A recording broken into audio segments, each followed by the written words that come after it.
Здравейте на живо от летище София, буквално преди минути на българска земя кацна Сюнгюл Йоден. Програмата е много натоварена, затова включването ни ще бъде кратко. Добър вечер и добре дошла.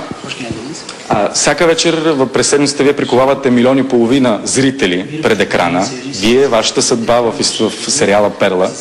Как се го обяснявате? Как се обяснявате тази популярност тук в България? Öncelikle sizin dilinizde selamlamak istiyorum. Искам да ви поздравя първо. Аз съм много щастлива в България. Bunu size sormak lazım. Hakikaten benim için bir sürpriz oldu. Вас да попитам, за мен това е наистина изненадващо, тази популярност, с която се ползвам в България.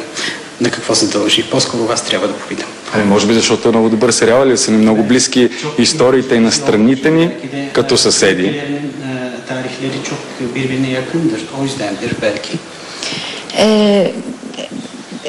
Bir kere aynen söylediğiniz gibi komşuyuz, kültürlerimiz birbirine çok yakın. Müziğimiz, kültürümüz, folklorumuz hepsi birbirine çok yakın. Нашата култура е много близка. Birbirimizi algılamamız dolayısıyla kabul etmemiz daha kolay. Мисля, че по този начин е много лесно да се възприемаме един друг. Bulgaristan bize göre hakikaten kardeş ve komşu bir ülke. Според нас България е една съседска, една братска страна наистина. 40 серии остава до края на сериала тук в България. Да очакваме ли някакво продължение? Bulgaristan'da bu dizinin 40 bölümü daha gösterilecek. Bunun uzatması olacak mı daha sonra? Bunun hani film projeleri olabilir, öyle teklifler. Бъде форматиран в филм, да бъде направен като филм. Ama proje aşamasında bunlar. Но това е все пак на проектно равнище за момента.